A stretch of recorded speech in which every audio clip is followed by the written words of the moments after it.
تفتكر ممكن بني آدم يتولد فقير منبوذ ويتحول في كام سنة بس لعنة تمشي على الأرض؟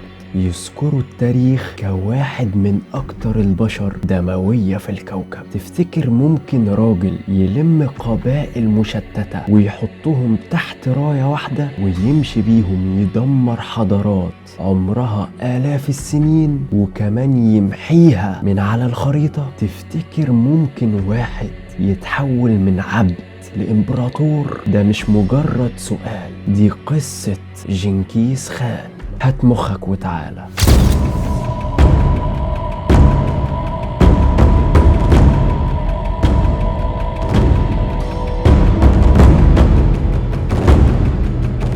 علشان تفهم جنكيز خان لازم تبدأ معايا من الجذور اللي كلها خيانة ودموع وخوف من البرد والجوع. قبل ما يتولد جنكيز خان كانت أرض منغوليا عبارة عن غابات وتلال مليانة قبائل بدوية ما بتعرفش غير الخيول والسيوف والدم. كل قبيلة عايشة لوحدها وكل واحد شايف التاني عدو. مفيش دولة ولا قانون ولا أمن. كانت الحياة هناك قانونها بسيط جدا، الضعيف يموت والقوي يعيش. وسط الفوضى دي في قبيلة اسمها البيسود ظهر واحد وكان محارب شجاع، زعيم صغير لكنه طموح. في يوم وهو راجع من معركة خطف بنت من قبيلة تانية واتجوزها بالعافية. والبنت دي يا صديقي هي أم جنكيز خان، يعني الراجل اللي غزا العالم طلع من أم مخطوفة. في سنة 1162 تقريبا ولد الطفل اللي هيتسمى تيموجين، وده الاسم الأصلي لجنكيز خان. ليه اتسمى كده؟ الرواية المشهورة بتقول إن أبوه سماه على اسم عدو كان لسه قتله كنوع من التفاخر، لكن اللحظة دي كانت لحظة ميلاد مش طفل، ده ميلاد شيطان متوحش. أول ما اتولد حصلت علامة غريبة جدا، الطفل اتولد وفي ايده قطعة دم متجلطة. المنغول وقتها كانوا شايفين ان دي علامة ان الطفل ده هيكون محارب عظيم. بس اللي محدش كان يعرفه وقتها ان الطفل ده مش بس هيكون محارب، ده هيبقى إعصار حرفيا. وأهو الطفل كبر شوية بس ما لحقش يعيش طفولة طبيعية. لما تم 9 سنين قرر أبوه يجوزه البنت صغيرة من قبيلة جنبهم، وده كان تحالف سياسي. سابوا عند أهلها كام سنة وده كان زي عرف عند القبائل وقتها. وأبو تيموجين وهو راجع اتسمم. ساعتها اللي سممه كانت قبيلة اسمها التتار اللي كانت عدو ليهم قديم. ومات الراجل وساب تيموجين طفل وأمه ومعاهم إخواته في وسط الصحراء. وفجأة الدنيا اتشقلبت يا صديق لما أبوهم مات.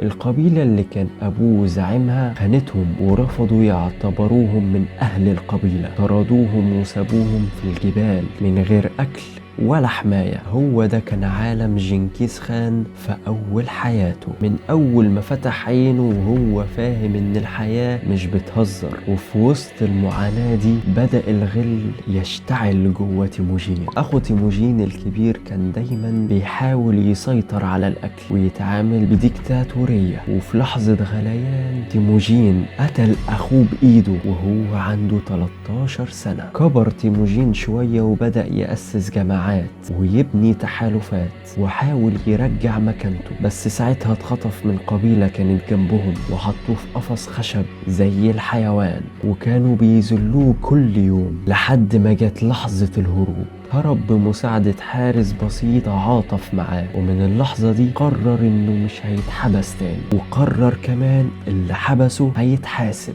بعد الهروب بدأ تيموجين يبني تحالفات واسعة. راح لأحد الزعماء الكبار اسمه طغرل زعيم قبيلة الكرائيت، وكان صديق قديم لأبوه وطلب منه دعمه فوعده بالمساعدة. وفي نفس الوقت عمل تحالف مع صديق قوي اسمه جاموكا، وكانوا زي الإخوة بيركبوا سوا وبيصطادوا سوا ويحلموا سوا. بس المشكلة ان الحلم عند كل واحد فيهم كان مختلف. اللي كان بيجري معاه في البراري وبيصطادوا سوا الصديق ده هيبقى بعد سنين أشرس أعدائه. تيموجين وجاموكا اتفقوا في البداية إنهم يوحدوا القبائل المغولية سوا، لكن مع الوقت طموح تيموجين بدأ يكبر. كان عاوز يقود مش يشارك القيادة. كان شايف إن المغول مش قبائل مشتتة، لا، كانوا أمة ضيعة محتاجة راية واحدة. بس المشكلة جاموكا كان شايف نفسه الأحق بالحكم لأنه من نسب أرستقراطي، أما تيموجين فكان من أسرة ضعيفة ومطرودة، يعني طبقيا تيموجين بالنسبة له ما يستاهلش القيادة. وهنا بدأ الشرخ. في سنة 1187 اتفك الحلف وبدأت الحرب.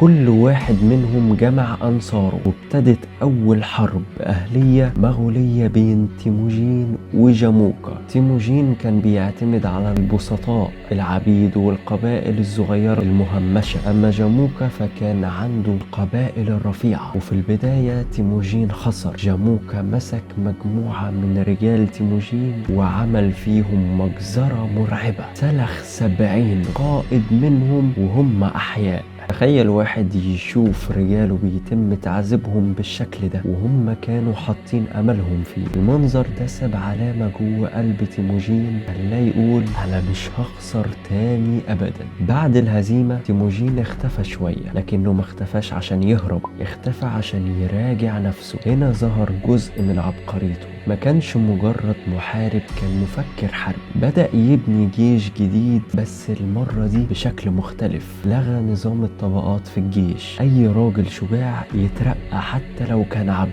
نظام الجيش كل 10 جنود ليهم قائد، وكل 10 قادة ليهم قائد أعلاهم، وهكذا. خلق نظام إداري في الجيش ما يعتمدش على الولاء للقبيلة، لكن الولاء ليه هو وبس. الجيش ده ما كانش جيش قبيلة، ده كان نواة لدولة. وبعد كام سنة رجع تيموجين يواجه جاموكا تاني، بس المرة دي وهو عنده جيش نظامي مبني على الكفاءة مش الطبقية. وبالفعل انتصر عليه في معركة عظيمة وساقه أسير. وهنا جات اللحظة اللي العالم كله كان ممكن يتغير فيها. تيموجين ما قتلش جاموكا فورا، قعد معاه وسأله تحب تموت ازاي؟ جاموكا رد أموت من غير دم زي الملوك. ودي كانت عادة مغولية، قتل النبلاء بكسر العمود الفقري من غير سيلان الدم. وفعلا تيموجين نفذ له طلبه. في سنة 1206 بعد سنين طويلة من القتال والدم، تيموجين جمع كل القبائل المغول تحت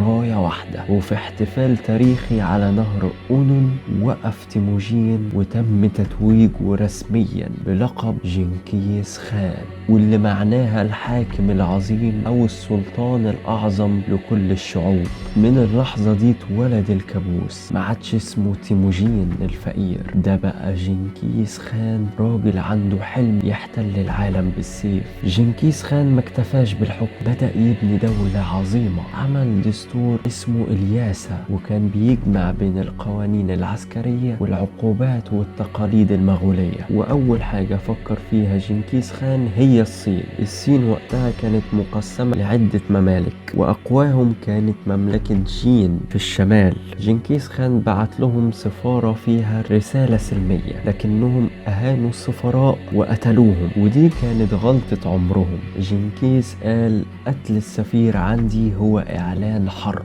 وخرج بجيشه وابتدت أول حرب عظيمة في حياته. الصين وقتها ما كانتش دولة واحدة، كانت مجموعة ممالك متصارعة، ودي كانت نقطة ضعف خطيرة. جنكيز خان ركز أولا على مملكة جين في الشمال اللي هي أهانت السفراء، انقض على حدود مملكة جين زي الإعصار. كان عنده تكتيك اسمه انسحب واضرب، يهاجم وبعدين ينسحب كأنه خسران والمملكة تطلع تطارده، وفجأة يلاقوا المغول حواليهم من الثلاث جهات. جنكيز كان عنده سلاح نفسي رهيب وهو الرعب. كان يتعمد يسيب مدينة أو 2 عايشين بعد ما يذبح المدن اللي حواليهم عشان يوصل خبر المذابح لباقي المدن ويستسلموا من غير حرب.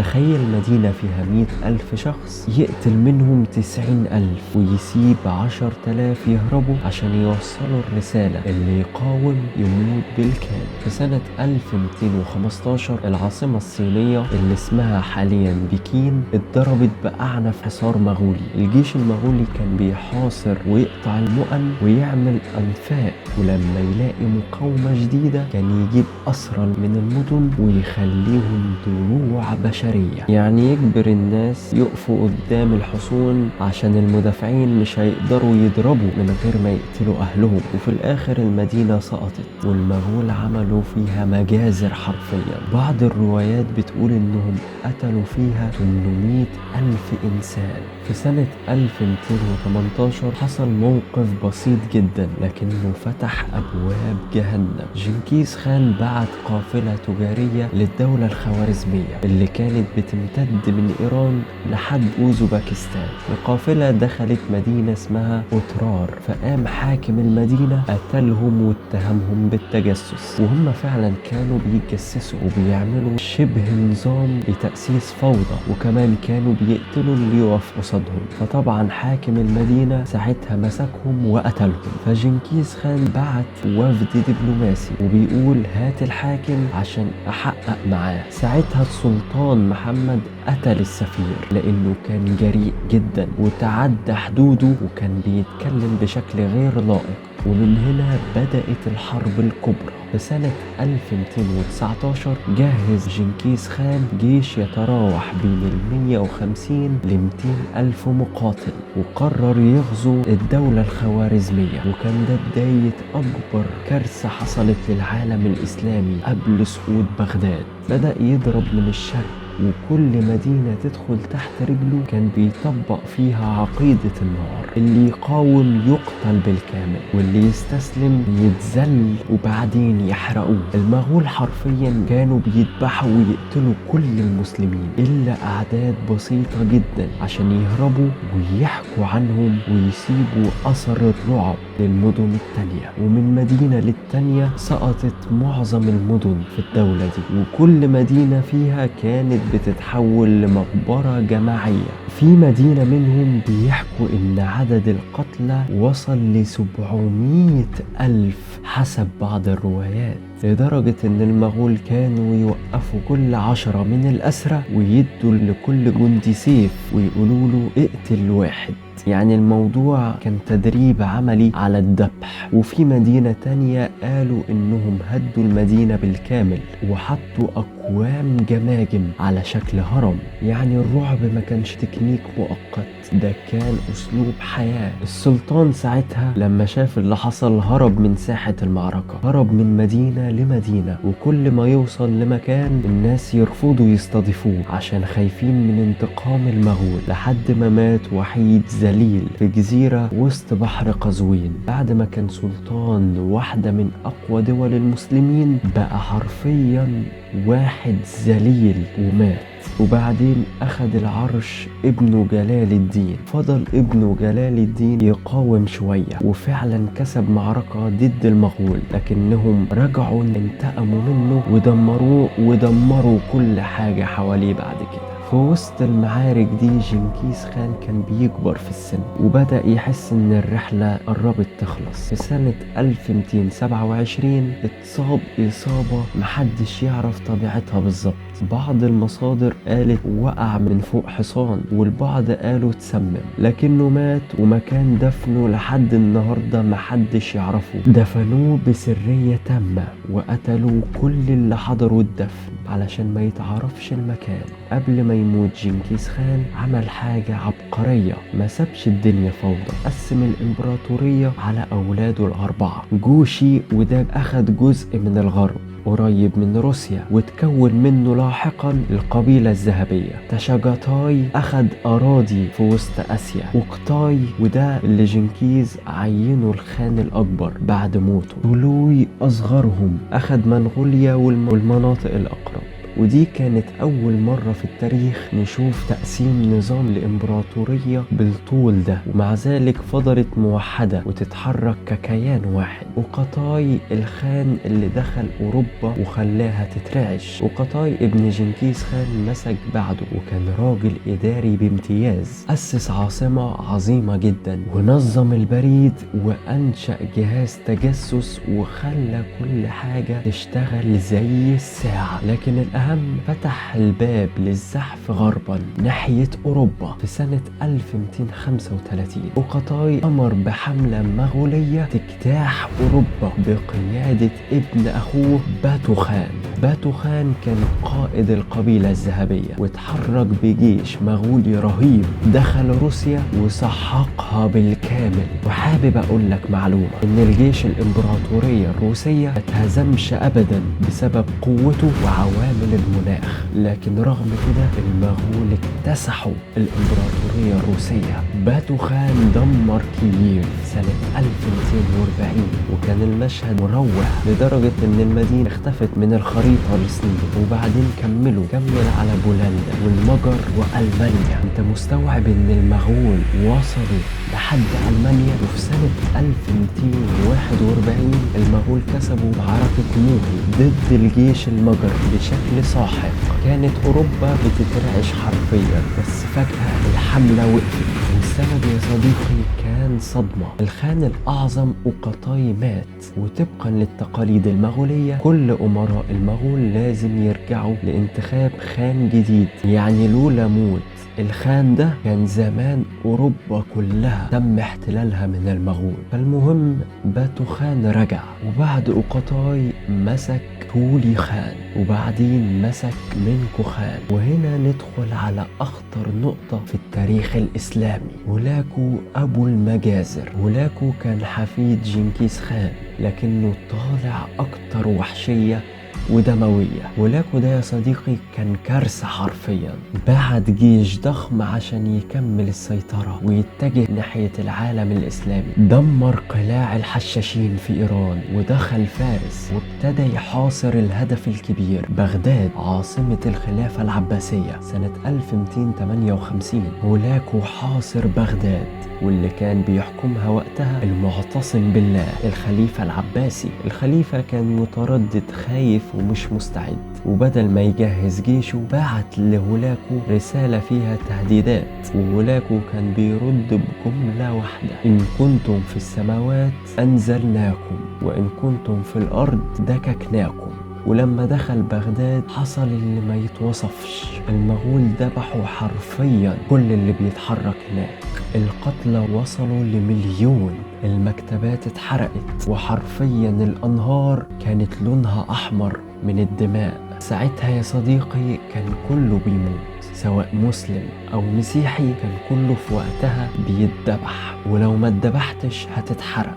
ده الخليفة نفسه قتلوه بطريقة مهينة، لفوه في سجادة وداسوا عليه بالخيول عشان دم الملوك ما يتسفكش. المسلمين ساعتها يا صديقي كانوا في حالة صعبة، لدرجة ان علماء المسلمين ساعتها معظمهم قالوا ان دول يأجوج ومأجوج واحنا لازم نهرب منهم، احنا مأمورين بكده، مأمورين نهرب ما بين الجبال. عشان تستوعب الرعب يا صديقي، هولاكو دمر كل الدول اللي ماشى عليها دولة الحشاشين، الخلافة العباسية، الدولة الأيوبية، واللور والأناضول، وكل بلاد فارس والقوقاز والعراق. ومن النواحي التانية القادة المغول وصلوا للصين بشكل كامل، وآسيا الوسطى، وروسيا، وأوروبا الشرقية، والهند، وألمانيا، وكوريا. يعني حرفيا احتلوا نص خريطة العالم ويمكن كمان أكتر. هولاكو ساعتها كان خلاص داخل على مصر، وبكده كانت دي آخر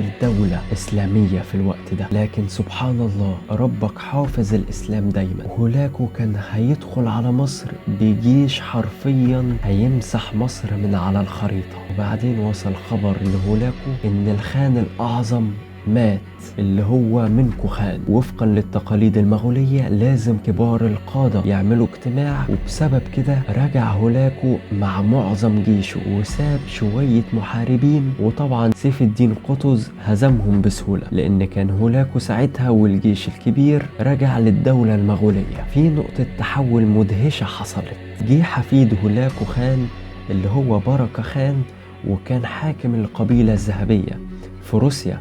وقتها دخل الإسلام، وما اكتفاش بكده، ده أعلن الحرب على هولاكو نفسه بسبب المجازر اللي كان بيعملها على المسلمين. وابتدت أول حرب أهلية مغولية بين مسلمين وكفار من نفس العيلة. المغول اللي فتحوا العالم بدأوا يدخلوا في الإسلام. أحفاد جنكيز خان بقوا سلاطين مسلمين، وناس منهم حكموا الهند تحت اسم السلالة المغولية الكبرى. المغول اللي في الشرق ما دخلوش الإسلام، لكن المغول في الغرب والمغول اللي وسط آسيا بدأوا يدخلوا في الإسلام واحد ورا التاني. أحفاد جنكيز خان بقوا حكام مسلمين، وبعضهم أقام حضارات مزدهرة جدا، لكن لسه في فصل دموي أخير. في القرن ال14 طلع شخص بيقول إنه من نسل جنكيز خان اسمه تيمور لانك، وده كان مجنون سلطة حقيقي وبيمثل إعادة إحياء للدمار المغولي لكن باسم الإسلام. تيمور لانك كان مسلم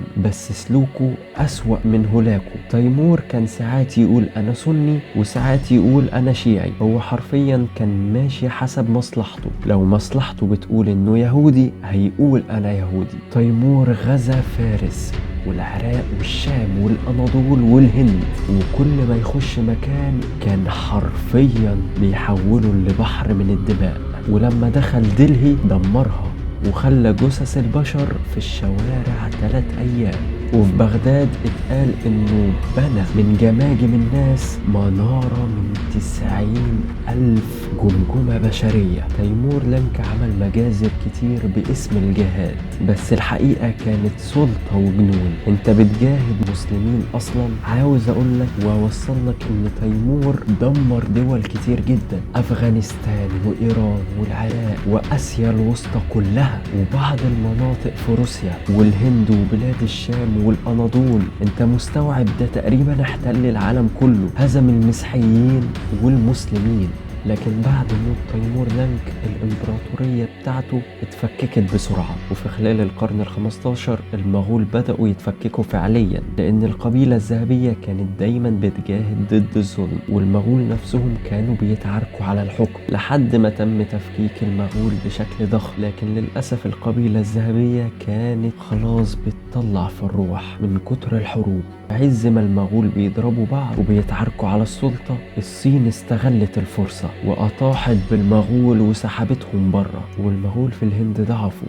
ولحد القرن ال18 كانت كلمة مغول مجرد ذكرى. جنكيز خان مات سنة 1227 ومحدش لحد النهاردة عارف قبره فين، لكنه ساب وراه حاجة أخطر من السيف: المنهج. فكرة الحرب الشاملة، استخدام الرعب كسلاح، التجسس والسيطرة النفسية، خطة طويلة المدى لاحتلال العقول قبل المدن. دي أفكار سبق بيها عصور كاملة، ولو بصيت حوالينا دلوقتي هتلاقي في أنظمة سياسية وأجهزة استخبارات وشركات عالمية ماشية بنفس التفكير. طب فكر فيها كده، ازاي راعي خيول بدوي قدر يعمل كل ده؟ ازاي الفوضى تخلق امبراطورية؟ وهل كل قرن ليه جنكيز خان؟ ودي كانت حكاية جنكيز خان، من التراب إلى التاج، ومن التوحش إلى التوبة، ومن القسوة إلى الحضارة. كان معاك الفاتح، فتحت لك باب العقل، والدور عليك تفتحه لحد تاني.